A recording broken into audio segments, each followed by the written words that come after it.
A new WBIR survey is revealing strong reactions from East Tennesseans to the U.S. involvement in the war with Iran. A majority of the respondents strongly disapprove of the new military action. The survey also shows just how many of you say you are feeling the impact here at home. And 10 News reporter Ellis Roll joins us to break down the results of hundreds of responses. Ellis?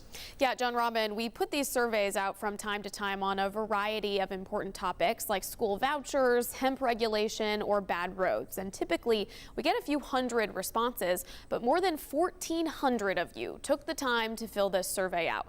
The majority of you say you're worried about our country's involvement, and experts say it's a rare instance of bipartisan agreement nationwide.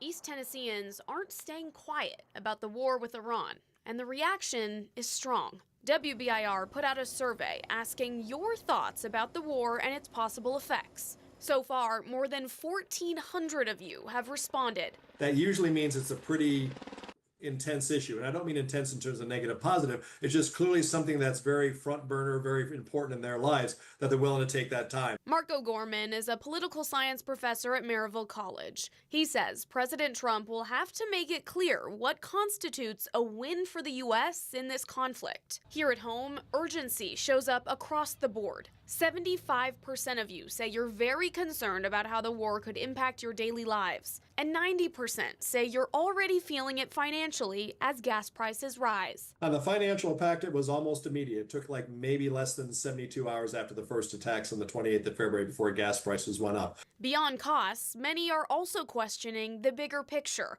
concerned about sending ground troops abroad. What I think has made this more complex is the fact that Iran's firing back. And they're not just firing back at the United States planes and Israel. They are firing back at a number of the neighboring countries in the Middle East. And as a result, it's now drawing a number of countries into this conflict. And for many East Tennesseans, the biggest concern isn't just the conflict itself, but what comes next.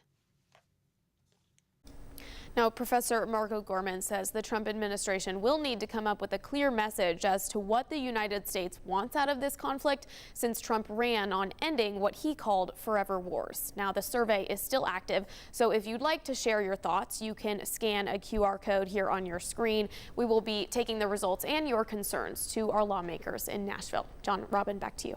Ellis, thank you.